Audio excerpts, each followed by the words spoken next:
This is the MV Agusta Brutale 800. It's their first Euro 4 bike, and it is a complete redesign of the Brutale from the ground up. It may not look completely new, it runs a look a little bit similar to the last one, but it is absolutely from the ground up new. New frame, completely redesigned engine, chassis geometry, everything. The chassis is longer by a few millimetres. The bike's raised up a bit, and it has a seat unit very similar to the Veloce, one you can pass your hand under the seat. It's very cool, very sculpted kind of unit.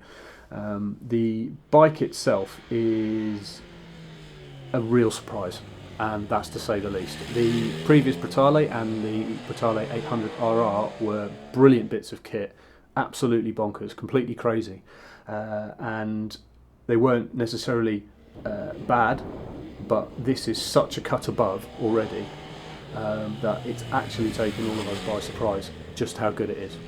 MVs usually they would fall down on the minor details, the small things, you know, maybe a bit of throttle response, but maybe the chassis would be so racy they'd be a bit twitchy. In this instance though, it's an absolutely sublime package from start to finish, and I honestly could not believe just how good the bike was. I mean, for the first time ever, I prefer it to Triumph Street Triple, which is saying something because that bike is, you know, has been at the zenith of its development for many, many years. The Euro 4 regulations mean that technically this bike makes less horsepower than the old one, but it does make more torque. But it doesn't seem to matter because the engine spins up faster, the spaces between the gears are longer, but because it revs faster it makes up for any lack of horsepower.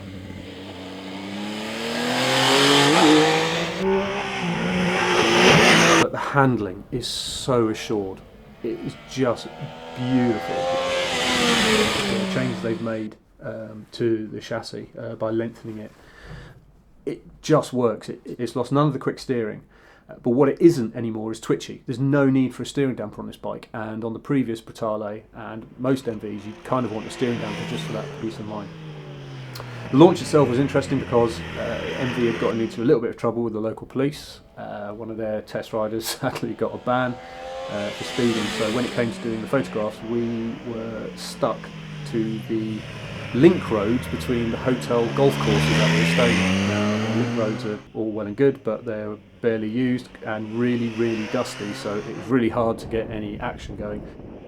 But having said that, on one corner I did discover that the brand new electronic system worked really well. It had worked really well all the way up during the day, but as you can see, I actually lose the front there going into turn, and then as I come out, the rear starts to spin. Now, what actually happens there is, as it starts to spin sideways, you just feel this kind of dragging feeling as the traction control kicks in, and it saved me. I was so shocked that it had gone sideways in the first place.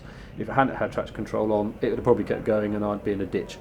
But it was a really good demonstration of how good the new system is and how it can save you on roads that you don't know and roads that are a little bit slippery. Overall, this bike is absolutely brilliant. It really, really is. It's all built under a new philosophy by MV of looking after the minor details as well as the big ones, and if they make an RR version of this bike, it is going to be insanely fantastic. If all of MV's bikes are built under the same philosophy, they're going to become really big hitters in the future.